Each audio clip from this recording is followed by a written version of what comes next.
West End, Strathcona, between Sargent and Wellington, and attended Clifton School, Sargent Park School, and Daniel McIntyre Institute. Loved sports, who didn't? Played hockey in the winter, baseball in the summer, football in the summer, lacrosse in the summer. But mainly it was hockey all winter, nothing else. Every community club had a thriving system of volunteers. So everybody in the community was involved. There was always something going on. I was mostly participated at a Clifton Community Club. So there was always something going on, whether it was, like I say, football, baseball, hockey, indoor, they used the gymnasium, whatever was an option available. There were volunteers that helped out, and so we had always an activity we could participate in. Always. I learned to skate in Stonewall, Manitoba. We lived there. I was born in Winnipeg, and then we spent about in my early years, kindergarten, grade 1, grade 2 in Stonewall. So I was in Stonewall, I think, 4 years. And 3-4 years, and that's where I learned to skate. So I was maybe on the ice when I was 5 or 6 years old at the old, still there, the old Stonewall rink. I'm gonna suppose we probably started in Stonewall at some form of a house league level, a town level. I don't remember, it's pretty vague. I remember participating when I got into the city with Clifton, and that would have been in my grade 3 year, and we started playing way more organized hockey then because of the city dynamics. But I probably played a little bit of house league, so to speak, in Stonewall. My dad strapped on a pair of skates in Stonewall, and away I went. And apparently, my dad said it was just the first couple laps, a couple of wipeouts, and after that, it was away I went, and never. Well, let's be honest. When you fall down on the ice, it hurts, and I guess I learned awful early not to do that. Never really picked it. Well, the only thing I knew I wasn't going to be was a goalie. They're defined as defensemen with their brains knocked out. So I wasn't going to play goal. Sorry, John. And that was a given.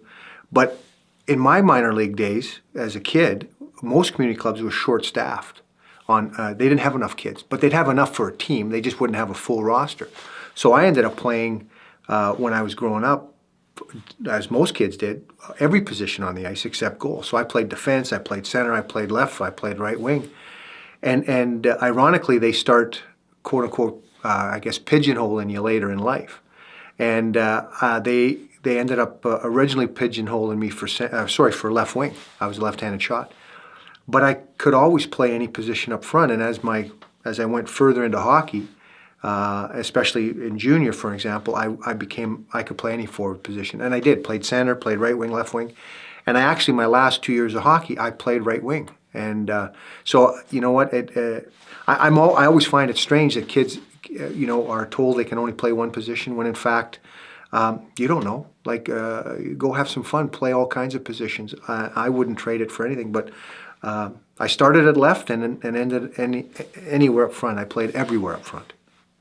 Absolutely fun. I find, having gone through it with my son and his dynamics in minor hockey, I think fun has been unfortunately taken away from the game as we knew fun, which was literally you showed up and everybody played, and everybody was part of the team, and it was just a huge, huge camaraderie every weekend at the rink. Everything about it was geared towards being outside and being with your friends. And I think that's what I remember most about it. Well, I was blessed. My mom and dad made a promise to me, and they kept it, where I'd always get a new pair of skates every year. So my dad always believed skates were the most important tool. And they found a way to find me a new pair of skates. Remember the old Black Panthers and those skates? One year I had trouble skating around Christmas. I was really not doing well, and they couldn't figure it out. And I'd come off the ice, my feet would be sore, painful, until they realized I'd outgrown those skates. And I was almost crying to tell them because I was told I'd get one pair of new skates a year. They took me over and bought me another pair.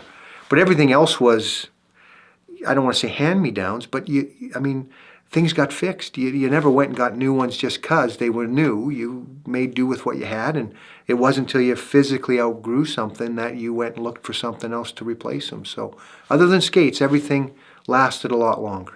My dad started coaching me when I was younger, primarily because there weren't a lot of coaches.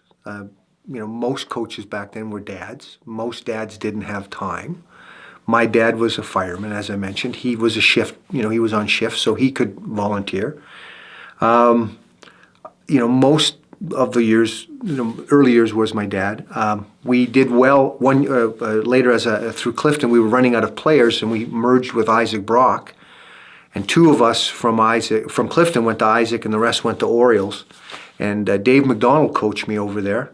And his brother Kenny's a friend of mine, was on the team, and a number of other guys. We did very well there.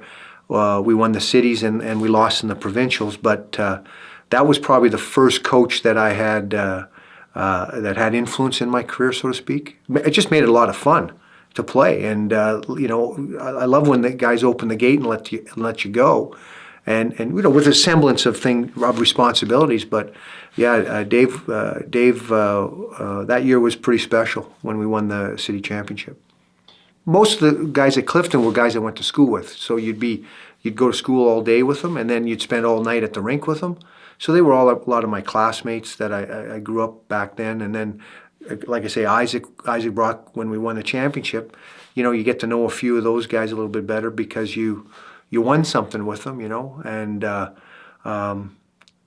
then from there, you probably right after that's when AA. Well, it was when quote unquote AAA started. AA started right after that, and then the whole herd kind of thinned out after that.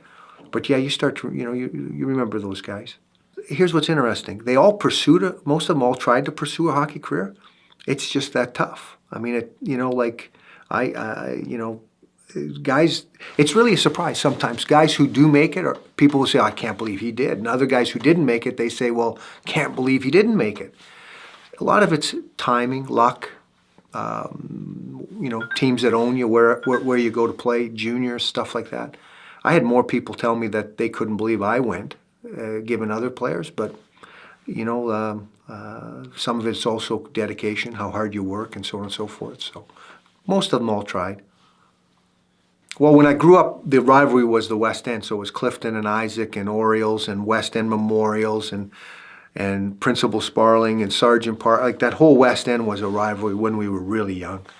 And then when you got older, and like I say, that it became AA and AAA. Then it was, this, St. James against St. Boniface and the North End against and so on and so forth. So, rivalries, made themselves based on. Probably as they exist today. They just continue on.